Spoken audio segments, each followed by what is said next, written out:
the reason why we're here today is because over the last 6 months, Architects Declare and ACAN have been collaborating on an event series called Practice Action. And the idea of that is that it was meant to give you the skills and knowledge to transform your practice, to engage with your colleagues and collaborate in different ways, to give you direct action that you can take to reduce the impact of your operations and your built projects. So this is really a celebration of that, and a massive thanks to everyone from AD who's been involved in organising that, and also everyone from ACAN. It's been such a beautiful collaboration, and I think we've all made great friends. But yeah, thank you so much to everyone that's been involved in that. And if you haven't checked out the series yet, after this we'll send you all the links and you can catch up on all of it. We'll also do a review of the series in the first half of this session, so you'll hear a bit more about that. I'm going to start sharing my screen now.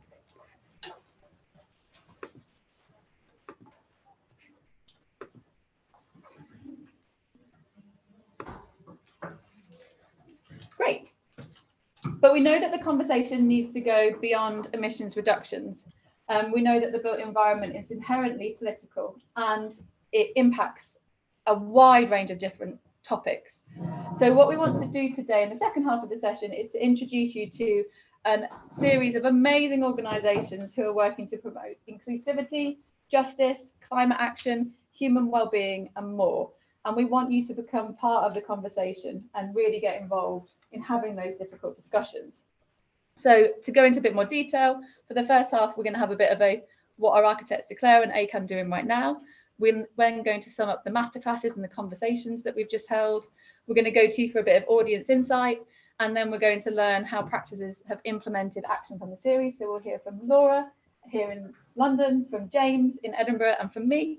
And then we'll have a bit of a break and share your stories. And then in the second half of the event, we'll go into the World Cafe, where you'll all hear introductions from all of the organisations that are both here in Edinburgh and online. And then we'll break off into our own London, Edinburgh and online sort of spheres. These declaration points. The reason the climate justice is in yellow was that was the final declaration point that was added more recently. Come on, everyone, wave your hands if you're on the screen. Yeah, quite a few of us today, and a really great, dynamic, fun steering group, loads of ideas, lots of kind of input. And just to explain a bit as well, that we sit under an umbrella of built environment declares, so even more signatories worldwide, other declare initiatives, and so that's quite important. So there's a whole series of declare movements. So what have we done? Well, I think Alistair said that we can give these as a prize to anyone that comes up with a really incisive comment. Is that right? Best comment. Yeah, best comment ever this evening. You'll get, if you haven't got one already, you will get one of these amazing practice guides. But the point of that really was to help all practices achieve what we're trying to do with the declaration points. There's going to be further amendments to the practice guide in the coming year. And I hope you've all downloaded it and used it, and I hope it's been helpful. So reasons to be cheerful. There's a bit more lobbying going on, a bit more kind of approaching important people, a bit more. Yeah, Clara, sorry, you've joined AD for a few weeks. And I think that's going to be an important part of AD moving forward, is being perhaps a bit more lobbying and political. But perhaps the sobering point is we've still got a lot to do. So obviously we've organised these talks, and we'll talk a bit more about that in a minute. But we're kind of collecting our thoughts after these workshops to think about kind of what we need to do next. But the real focus of AD is helping practices. So like ACAN's a bit more sort of individuals. And there you go. Thank you so much. So 2 minutes on what ACAN are doing right now is impossible, so I'm going to talk really fast. We're all about architecture and climate activism together. We have 3 aims: decarbonise now, ecological regeneration and cultural transformation. And one of the ways we try and achieve those is through our thematic group. So this series has been run by the Climate Literacy Group, and its main aim has been a cultural transformation within the industry. But those thematic groups sit in a much wider ecosystem that is ACAN. So we've also got an incredible steering group lots of them are in the room here. We have core movement support, art and design, events, finance, who all do an incredible job to support what the thematic groups are doing. And we've also got a number of international chapters that you can join if you're in a different country. So what are the thematic groups doing? Existing Buildings Group are launching their Climate Emergency Conservation Area Toolkit. It's incredible, written by Chris Proctor and his group on the 6th of December. The lineup for the speakers is great, so please go along. Natural Materials are hosting an event on the 5th of December on retrofit. Circular Economy, after their incredible series last year, are working on a circular economy design guide and also a Stage 8 campaign. So if you want to get involved with them and those activities, please do. In education, they relaunched ACAN at the end of October, and they're already seeing student action pop up at different universities. They're working towards a Student Climate Action Festival in March. So if that sounds fun, please get involved in that group. ACAN Scotland have been working with BEST to run workshops, and they're also supporting communities to campaign to save local buildings from demolition. We've got a number of campaigns ongoing, but two of our big headline campaigns are to regulate embodied carbon and Households Declare. We launched these 1 or 2 years ago, and we're really seeking more movement to come into these groups to keep pushing these campaigns forward. And there's lots of space to take these all to the next level. So you'll see on the tables, there are a bunch of QR codes. If you scan them, it takes you to a Google Doc, which has all the WhatsApp joining links.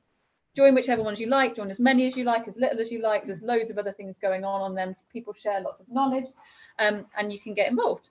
And one last thing to say is we're actually hiring. So we have got 3 part-time paid positions available: admin lead, campaigns lead, and an international ran out of room coordinator. So if you're interested in any of that work and want to do some paid work for ACAN, then please apply. Thanks very much. I'm now going to hand over to Anna again, who is going to do a summary of the practice action series. And the masterclass. Yeah. So I'm going to give you a 1-minute warning when you've got 1 minute. Right. Okay. Fine.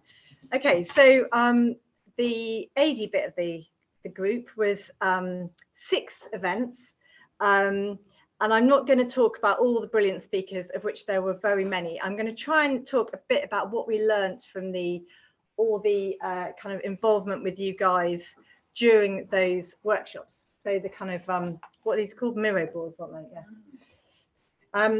Anyway, so this is the first event was at the kind of it wasn't really it was to start kind of kicking it all off to look at how we design our practice roadmap.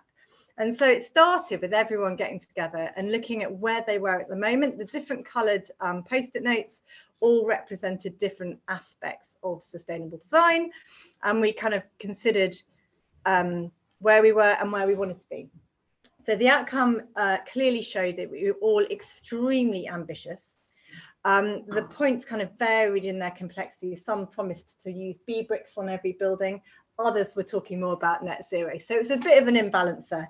But, you know, it was very ambitious. And so then we moved on to kind of ask people a bit more about what was happening at the moment in their practice and how that kind of could change, etc., etc.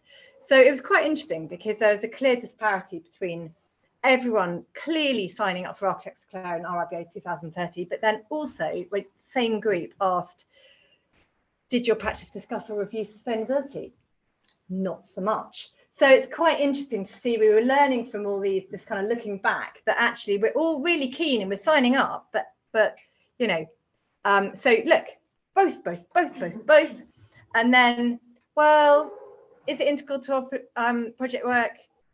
We don't really, but we're trying. So it's quite interesting to see kind of where we are. I think these were really useful to look back and sort of assess. There's a real keenness, there's a real will, but actually, what are we doing? You know, and so moving on to the first masterclass was looking at kind of the whole topic of climate literacy, and so this brilliant Miro board looked at us all mapping our climate literacy. So it looked at top left, you know, your tiers of knowledge. So tier 1, you were developing the ability to analyze, evaluate, and use this knowledge creatively. So that's, you know, top tier. And then it also separated between your kind of knowledge and your skills in relation to each topic. and everyone was brilliantly kind of got involved, and this was just one sample, one sample group. But I think, you know, looking at this again, it's quite interesting because you can see straight away that in the energy and carbon area, we're all much more comfortable. We know we want, sorry, I've flipped the tiers. Tier 3 is the top. So we know that we can get to tier 3. We're already at tier 2. But look at other subjects like water. Circular economy is a bit mixed. So you can see that we're clearly we've got strengths and weaknesses across the piece. And then when we did in the same workshop a bit more of a deep dive into the carbon story, again, it's quite interesting because you can see we're really comfortable talking about, you know, purpose of passive design and active. But then when you pop over to the right and you're looking at kind of, are you aware of what carbon offsetting is? Or are you aware of iterative design measures to reduce energy and carbon? Much, much less certain. And I think that's quite interesting because it sort of shows that there's an awareness, but actually the kind of practice of doing it. So there's clearly a shift. So we're sort of, you know, we kind of understand, and don't forget all the people that came to these workshops are probably the more engaged groups of architects as well. I think that's quite important to think about. This is actually at the start, but kind of why people wanted to increase their climate literacy. I thought this is quite, you know, interesting. It's obviously, you know, the first point, very obvious, it helps us design more sustainably, and also looking at kind of how you kind of compare yourself to other practices. So second masterclass, looking at understanding impact. So this was split into two. First of all, on a practice level, and then on a project level. And they're really clear sort of feedback from the initial kind of practice kind of questions about whether they were measuring their practice impact. Lots of barriers, too busy. They were renters, not owners of their space. Working at home was really complex. There were inadequate office systems to collect data. And so there are clearly lots of barriers, albeit that there were also some, you know, great stories as well. And then very brave AD steering group members put forward their own projects for others to take apart. And that was, so everyone became, the kind of reviewed the projects that were on the board. And this is where we considered what, I mean, it's quite difficult, it's a few photos of a building, but consider what we might have done otherwise, which is quite fun. Those corner windows got it. They were no, they didn't pass. Moving on. And, you know, people were also kind of looking quite broadly, you know, they're looking at the integrated parking spaces, etc., etc. And then just occasionally it was just, wow, it's actually really nice. So lots and lots and lots of comments on an enormous set of Miro boards for that workshop. Next one, working with a client brief. So looked a lot about how on earth we raise our clients' aspirations. And oops, gosh. So lots of comments on this. So, you know, addressing cost issues head on, sharing success stories, speak their language, understand their issues, you know, all the rest of it. So lots and lots of comments here, show them a good example, etc. So that was a really, really interesting debate. And then another one about collaboration and learning and practice. So what knowledge systems resourcing is already available in your practice? So, you know, standard POE documents, a sustainability team, lots of people talked about the sustainability team. But interestingly here, you know, we have a team of 4 out of 150 person practice on sustainability. But then in bottom right, you know, that team can feel quite isolated. You know, they're the only, so that's an interesting kind of debate perhaps. And then some plugging certain practices here. But, you know, it's good. People are clearly excited about what they're doing in their practices and showing people clearly. And I think that's what really came through as well. These great networks that people have built up and the importance of that. Closing the loop. So the final one, really interesting talks on this one. And a kind of smaller Miro board, but looking at, again, at the barriers that you're all having to, you know, producing those building evaluation studies. The problem of cost is the fact that we're not forced to, difficult to convince clients, etc. But the benefits, best form of CPD, getting students involved, etc. And these are the really interesting case studies that people brought to the workshop. So I think in really enormous summary, we could say that this has been really useful information that we gained, and perhaps a little worryingly, we still seem to be in the kind of researching and learning phase, and not so much in the implementing and doing phase. And I suppose that's a challenge now, is how we move very, very, very quickly to the implementing and doing stage. So I think that's, there you go. Amazing. 8 minutes. Sorry. Next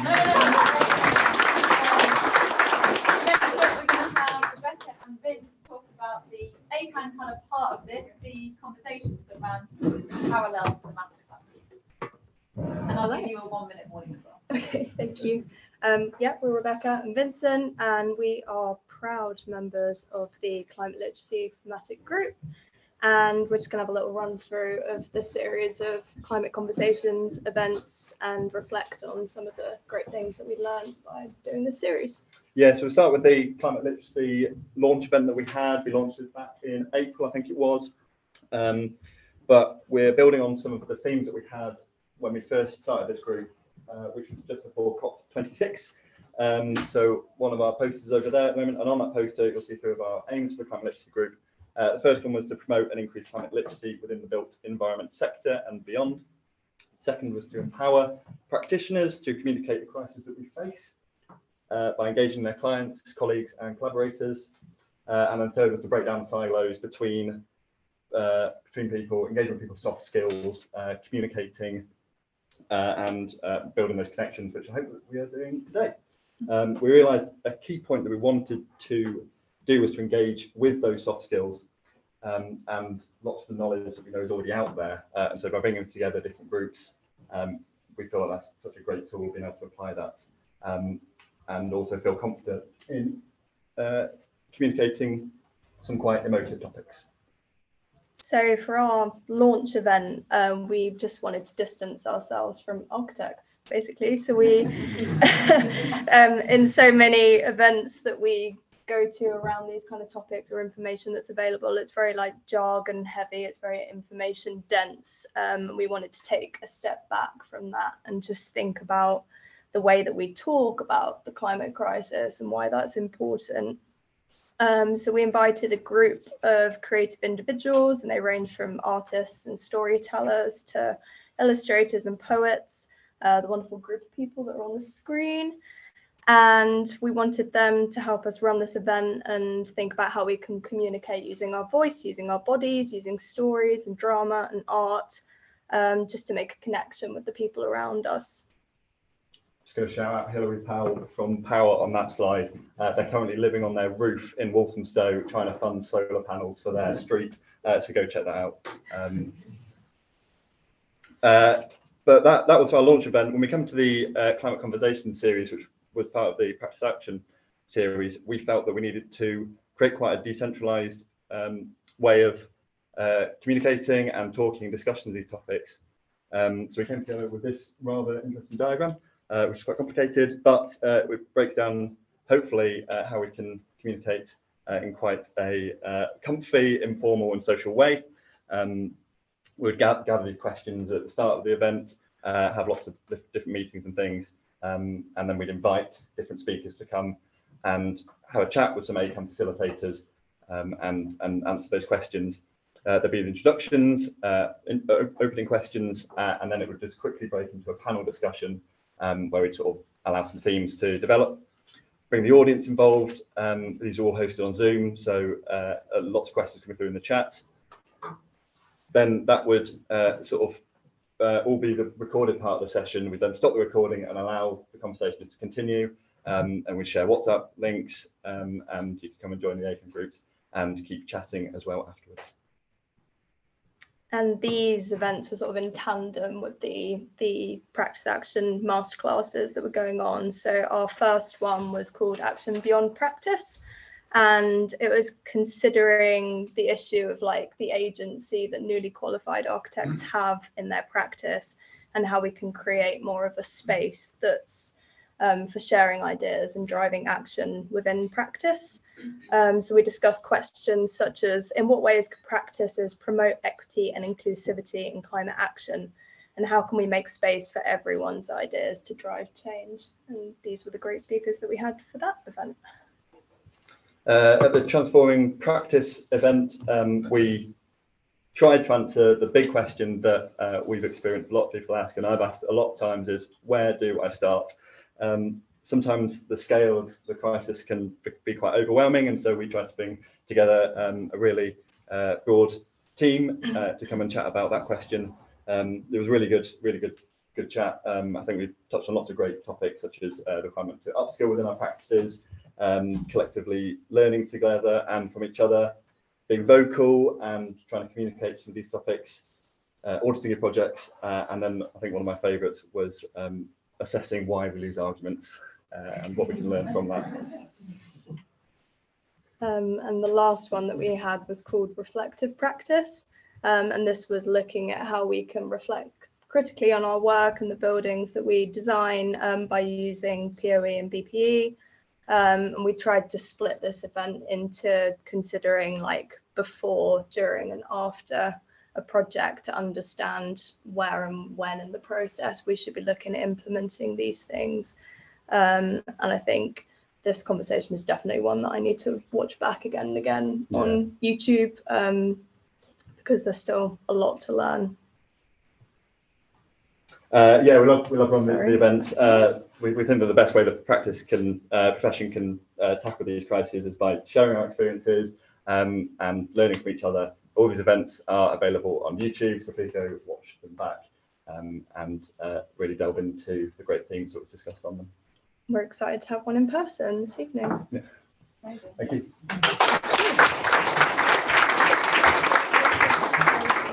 Thanks so much, guys, and yeah, thanks to everyone that contributed to that series. I can see a few of the speakers in the room today, so thank you so much. Hi everybody, thank you for having me, and thank you Rachel, who's organised all of this so phenomenally, and everyone in Scotland.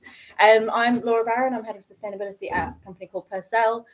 We deal a lot with old buildings, but I'm not going to go on too much about that. But we have about 260 people now spread all over the UK, but also in Australia and Hong Kong. So part of my role is trying to pull all of those people together and all of those lessons, and trying to understand how we can share lessons across the globe, which is sometimes a challenge. But I went to the Architects Declare masterclasses, like many people, and the climate literacy one happened to coincide very neatly with when I was starting my new job as head of sustainability. So I just stole everything from it, and it was brilliant because it meant that I didn't have to do as much work. So the one that I'm going to talk about briefly is the, has already been talked about by Anna a little bit, but it was done by Mina Hasman about the climate framework and these 6 themes, and how we kind of use that to frame our climate literacy going forward. And so I started thinking about how we could steal those 6 themes and kind of integrate them into everything that we were doing. And so I did a knowledge audit of our practice to just try and understand where we are. And there's some example questions here. I started with questions about just general interest of, do you care about this stuff? And people do, people definitely do. I think the things that surprised me a little bit about some of the responses was the 53% of employees think the built environment contributes significantly to climate change, means that 47% of people don't think it contributes, which is kind of mad. They're not here. They're not here. I'm working on those ones. Yeah. And the kind of average, how much influence do you feel you have as an individual, both in your personal life and in your practice? You know, I was kind of expecting those to be slightly different, but this is really useful because it helps me frame what I then go out and talk to all of our employees about. And so one of the things, again, stolen from the Architects Declare Practice Guide, is kind of trying to put things in perspective a little bit. And so I'll just call out the different coloured dots. The pink dot is individual impact. The green dot is Purcell's operational climate footprint. And then the yellows are different projects that we're kind of working through. And it's kind of just trying to frame that conversation and make it meaningful for people and help them visualize and understand what does a ton of carbon mean, you know, in your own life, but also in your projects. It's kind of breaking down some of those different meanings. And so then the second part of the climate literacy survey was talking about all of these great initiatives that are out there, the kind of the REBA 2030 Climate Challenge, whether people know about Architects Declare or ACAN. It was surprisingly low on those results. I've deliberately not put them up. And then the one that's most struck me as well, which has kind of been a bit of a focus since doing the survey, was how confident are you at leading clients? And so 55% of our employees lack that confidence. And so I've taken it really personally that should be something that we're really trying to push and help people have that vocabulary. So I've kind of thrown loads of toolkits and different resources and try to make it as easy as possible. I try and get out to different studios as much as possible and just talk about it and make it really, really simple. And then the last part of the climate literacy survey was literally taken from that ACAN event, which asked people to rank their knowledge of each of these topics against the different tiers. And the results were maybe, I don't know what I was expecting, to be honest, but basically 60% of people think that they've got kind of basic awareness of each of the topics, but it did highlight where we had big gaps. So human factors, ecology and diversity, biodiversity really lacked people's kind of awareness and understanding. So that all of that kind of knowledge and information and data has kind of informed a 12-month training plan that then is kind of helping to develop people's understanding and knowledge. And so that's kind of how I've used directly the Architects Declare Masterclass in my own practice, and it's been really helpful. And then the other thing that it's also helped me with is kind of acknowledging that there's a lot of work to do, and so that can't necessarily, particularly with 260 people, just fall on one person. So part of what I also did was look at other practices, and we've got a great network of other practices that have offered up data on how they're resourcing sustainability within their own teams. And so if you have one takeaway from tonight, on average 1.3 people per 100 staff is where an average of a selection of different practices of how people are resourcing sustainability. And so it's just, I think that in itself is a kind of reflection of how people are working together in this topic and sharing information. That's why we're all here and why we're, it's very, very different to the typical approach to architecture and that kind of like hiding your notes. It's very much more open. It's where we should be. So bang on. I stopped it.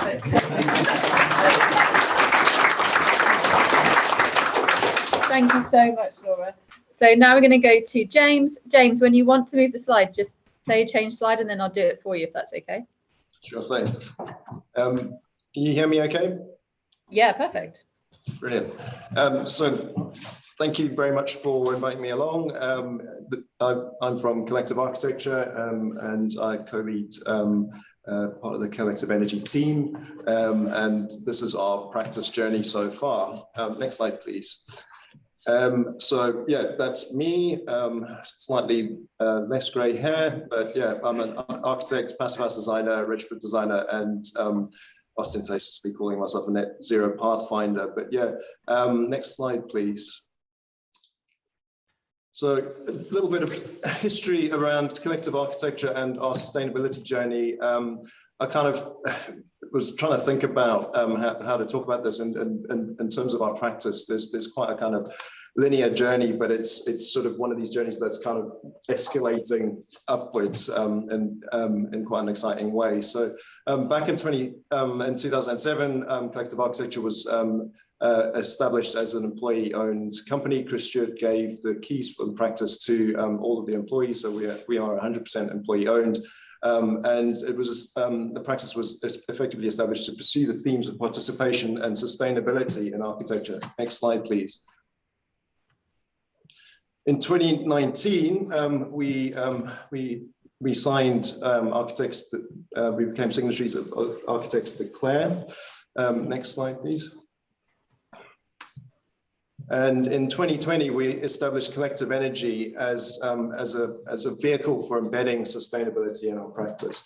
Now, obviously, there's a lot of time that's passed between 2007 and 2020, and it's not to say that we were doing nothing in terms of sustainability in that time. We were working a lot with community engagement, placemaking.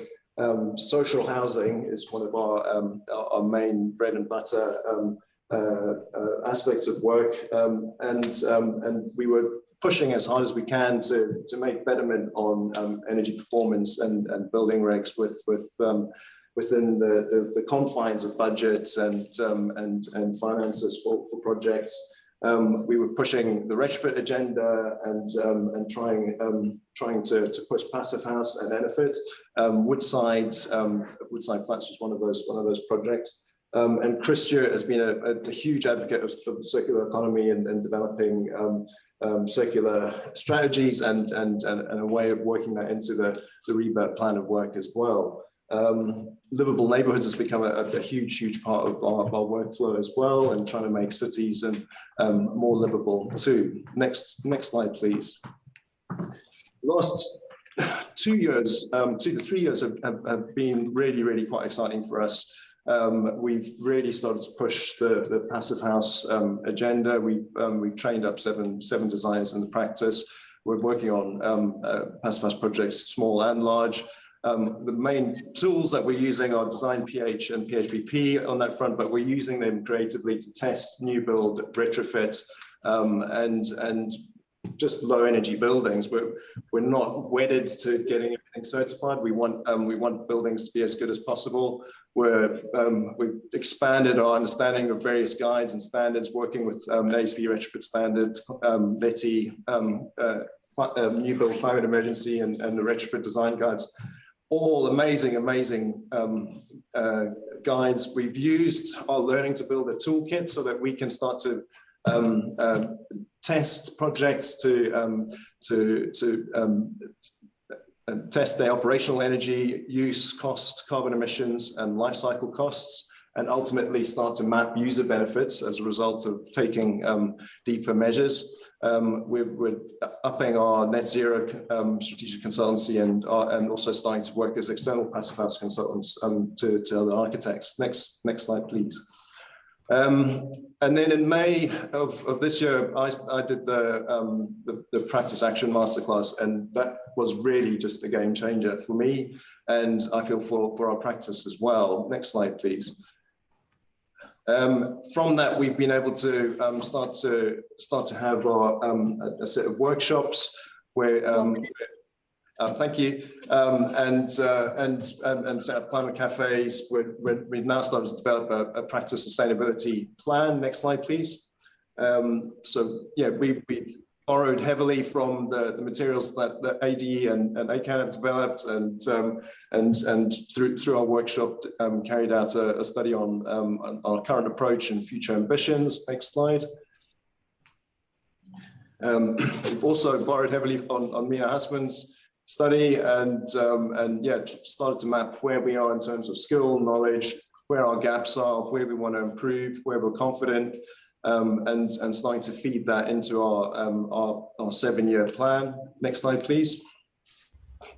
We also look back at the projects that we've been working on and the projects that we're working on now, and start to see where they sit within the climate framework, and recognize the good work that we've done, and ultimately start to try and understand the lessons that we can learn from those projects. Next slide, please. And where we're at the moment is we're about to kick off a series of workshops and build a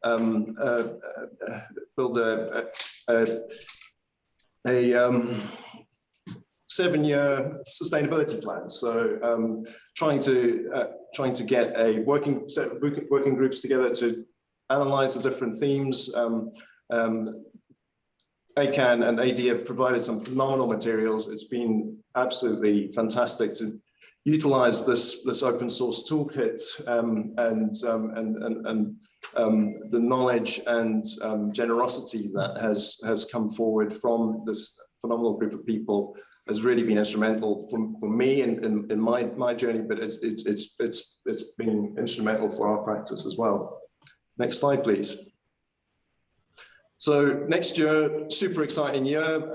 Yeah, lots to implement. We're going to get going on a sustainability plan, practices decarbonisation plan, upskilling in embodied and life cycle carbon, trying to upskill in building performance analysis, We're really into sharing knowledge and thinking about ideas that we're developing and understanding other people's ideas that, and sharing things in an open source way, expanding CPDs and our cafe. And we've also embarked on a recruitment program to build our collective energy team as well. Next. And that's where we are. Thank you. Amazing. Everybody. Thank you so much, James.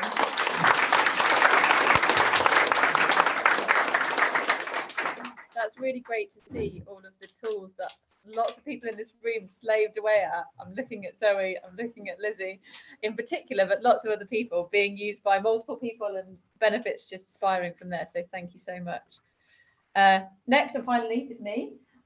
So I work at Buckley Ray Yeoman. We're 120 people across London, Bristol and Madrid.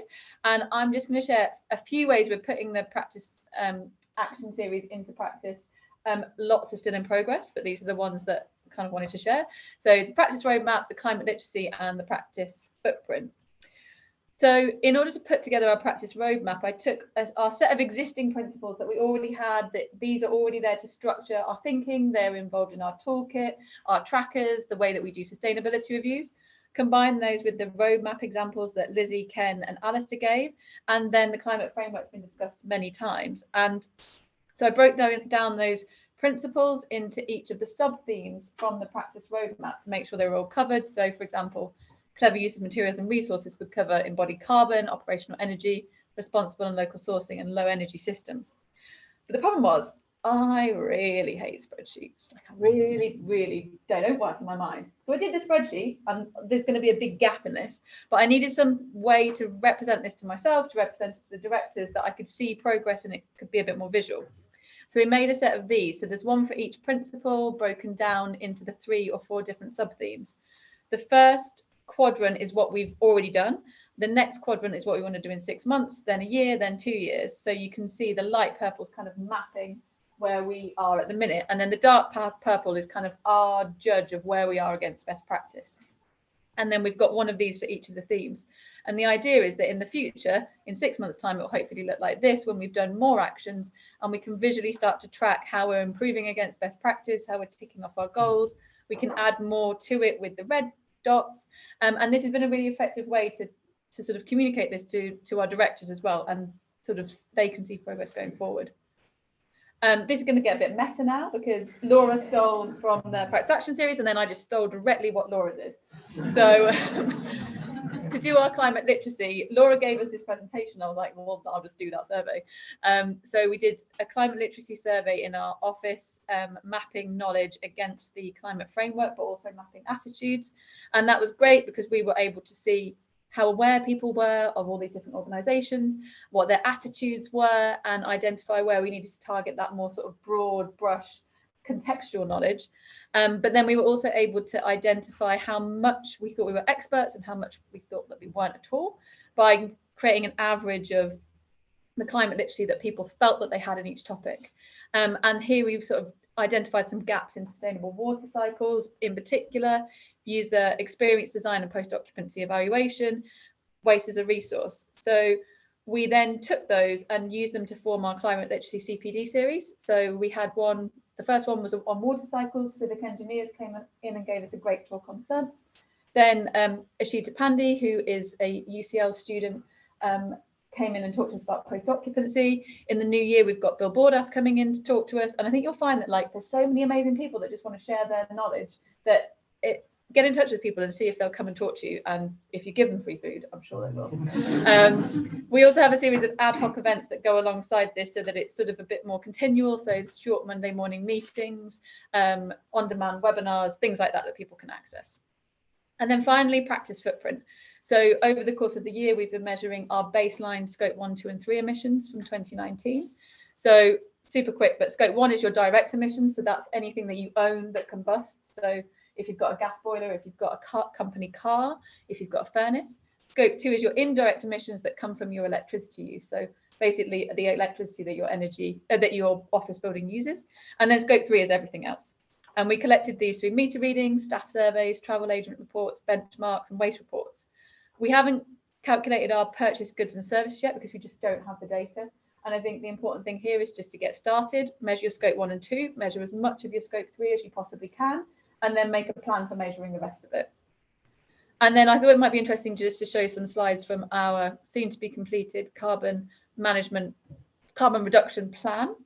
And this is just showing how we're starting to report our emissions, being quite open and transparent. And to zoom into one of these, we're looking at, say, for employee commuting, how many kilometres is it? What's the carbon factor? You can get this all online from the government's website. They've got greenhouse gas conversion factors from every year, and that tells you how many tonnes of CO2 you have. And we also include in this report our energy use over the year and strategies for reductions of that energy use. So things like moving our server to the cloud and considering mechanical ventilation and heat recovery in our own office. And then we also looked at our scope 3, and flights were a massive proportion of our scope 3 emissions. We do quite a lot of projects in Europe, but we're opening a Madrid office, which we hope will help to lower those. But there are lots of other emissions here that are either not quite measured yet or are still quite significant. So for those, we think it's really important to engage with our colleagues. So we sent out a everyday changes consultation. More people filled this one out than filled in the climate literacy one, because they really care about what CPD food you provide and what cake you provide, and do they want all vegan CPD options? And some of them, yes, quite a few of them, yes. It sort of ask them about parties and events and what they are willing to see included in our carbon reduction plan. And the reason why we do this is to make it meaningful, to make it last, and also hopefully to inspire change in their own lives. And then finally, we signed up to science-based targets. We've set a near-term target, and we're committing to reduce our emissions by 50% by 2030. And that's it.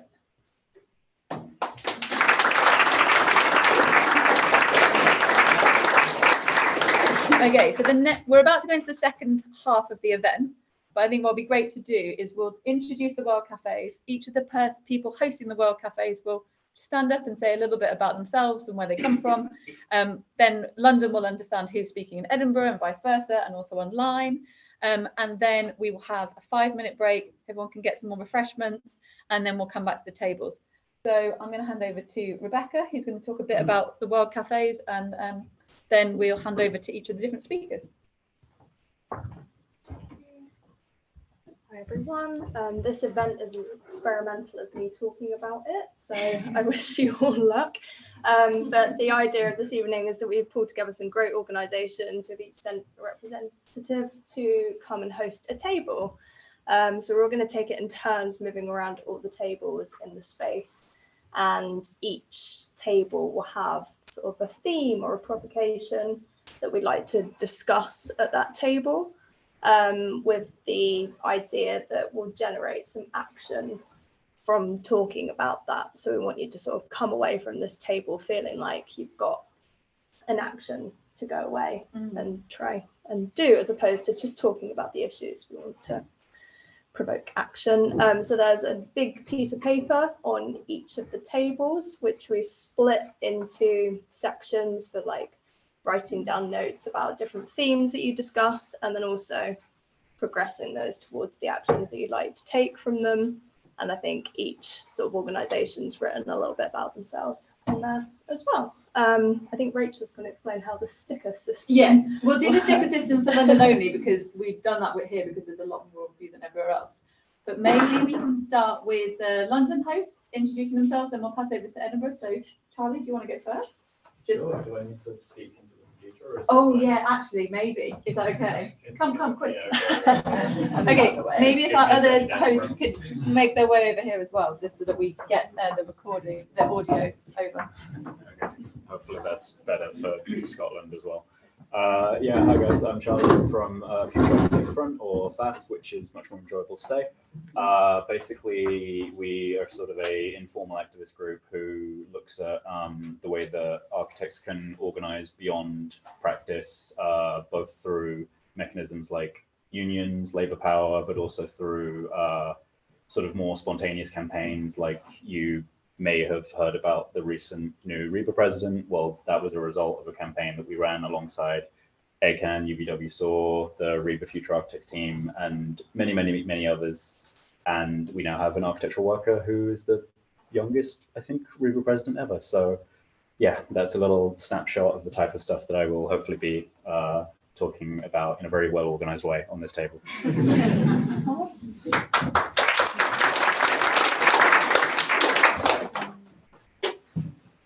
Hello everyone, I'm Clara. I'm here representing Letty.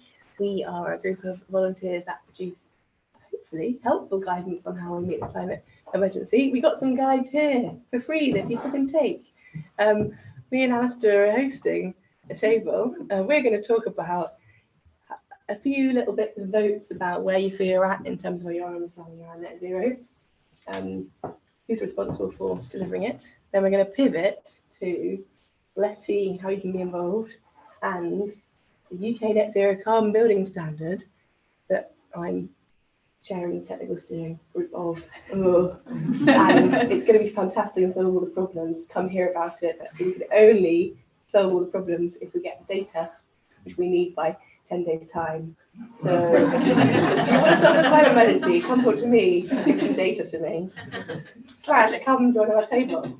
All right.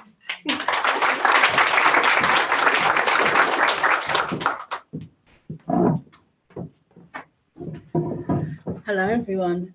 Thank you so much for inviting me to be part of this tonight. My name is Dana Walker and I'm the founder of a social enterprise called Built by Us. Our vision is a world built for all by all. We really very much focus on the diversity and inclusion question. And I'm interested in this not only in terms of the makeup of our sector, but also how it impacts decision making. And there are two things that I really would like to hear your thoughts on, which is about how we make change and what we can learn actually from other forms of campaign, like around sustainability. And secondly, something around spatial justice. It's something that I'm talking to practices about, but many of them look quite quizzical. When I start talking about spatial justice, often the conversation centers around accessibility. And that's something that, of course, all of you are very much involved in. But when we're thinking about our cities and our spaces and the way that people are able to access them or not, and the amenities available in the infrastructure, I think it's all part of the conversation and very much linked to this conversation about climate justice and climate action. So I'm looking forward to meeting you all at the table and hearing your thoughts. Thanks so much. Thank you. Well, I may not do loads of jobs. Different hat this time. Hi, I'm a director of Power Up North London, which is a community benefit society. So it's all about community energy. So energy for the community, by the community. So we look at partnering with a lot of community organisations to put a lot of solar panels, basically, renewable energy. We're looking at renewable heat, solar panels, kind of retrofit, replacing light bulbs, God knows what, but it's all about, it's a quite complicated funding model, but the interesting point is that we're going out to hundreds of people in the community to raise the cash to do the work that the government isn't doing. And I'm interested in how the way that we're working in this space, this community energy space, could perhaps provide a model for a wider community action on other issues.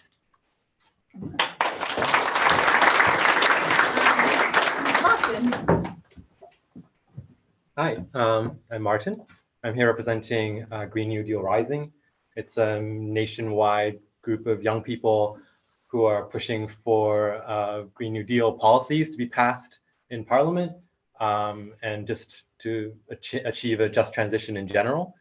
There are lots of different arms of the group, but in general, people in the group are pushing and challenging MPs to support Green New Deal policies or confronting them when they're sort of being iffy about it. Or a group of people went to, for example, the Labour conference in Liverpool a couple months ago to sort of ask MPs what they're doing. Also go to protests in general, support other sort of climate groups. And yeah, I'm relatively new to the group, so I also to the UK, but I've also personally done climate organizing for the past 10 years, so that's where I'm coming from. Amazing. Okay, thank you so much to our London speakers. I'm going to stop sharing and maybe we can have Edinburgh let us know who's going to be sharing the tables. Yeah, so just what go in the order you're standing. Yeah, sure. So yeah, Stuart, if you'll jump in first. Okay, hi folks online, hi everybody in the room. My name is Stuart Graham. I'm a trade unionist. I'm not an architect. I'm not involved in architecture whatsoever, but I do work in local government and I'm on Glasgow Union Council's executive committee. So I suppose the reason I'm particularly interested in this is about the role trade unions have at this, both within the workforce and at a civic level, but also the creation of that, the political leverage and the political accountability for what someone in London had just said, what the government isn't doing. How do we create a popularised demand that politicises this and gets the necessary political will to deliver this at scale, but also crucially the funding? Where's that coming from? And how do you create the pressure to demand that funding gets put in place? So that's what I'll hopefully be getting a bit of chat about.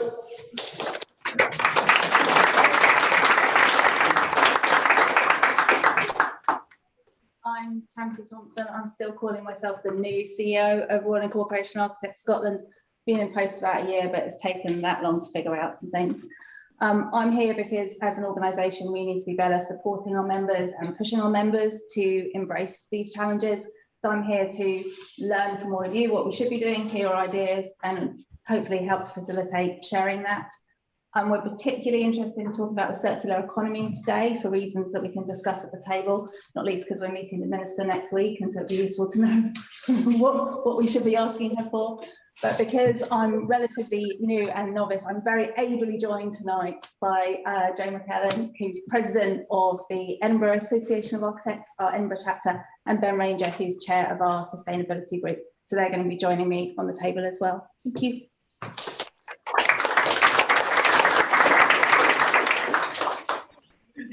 London. So my name's Cam and I'm a co-producer with the Architecture Fringe, which is a volunteer-run organisation, and we put on a biannual festival. So we've just launched in November our 2023 provocation, which is titled Revolution, and it's the R is in brackets because it's both a revolution and an evolution. And this is very much learning, like unpacking and building on the provocation we had in 2021, which was unlearning. So tonight I'm just going to share a little bit of what the open call, which is launching tomorrow, what some of our core programme themes are, and one of the British Council funded exhibitions that we're going to have on, which is called In Possible Futures, which is looking at futures as in plural. We're inviting two designers, one based in Ethiopia and one from Brazil, to basically share their views on a global Hippocratic oath for architecture. So I'm not an architect, so I'm really interested to hear what you think should be in this kind of oath, and we're going to hopefully present a visual representation of that in 2023. So thank you.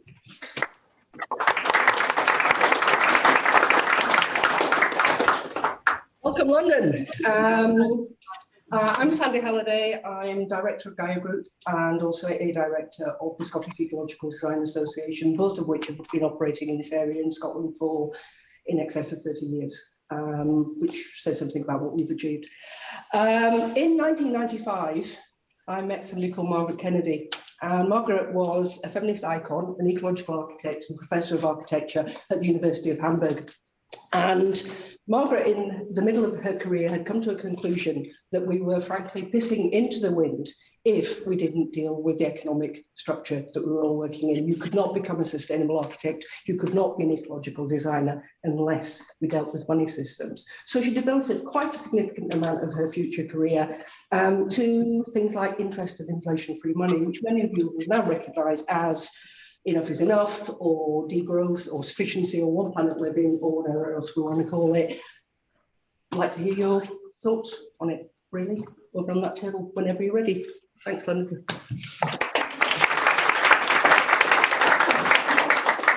Amazing. Everyone here. Finally, I'm going to hear from Mohit, who's hosting the conversation online. Hi everyone, my name is Mohit and I'm a director at Deacon as Architecture and a current sixth year at the University of Bath. And so Deacon as Architecture, or DA, we formed as a student group in the summer of 2020. And now what we have transitioned into is almost providing a solutions-based approach to tackling institutionalized racism and bias within architecture and its education. So we're going to be talking online about the work we've done in the EDI field, but then also how this can relate to the climate emergency. Thank you so much, Mohit.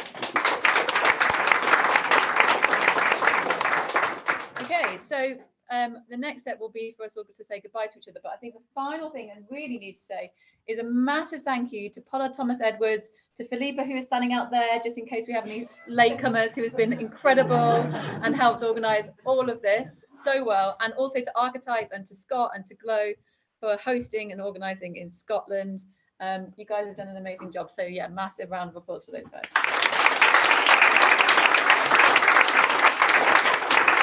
So we will take our leave from Zoom and have fun, everyone.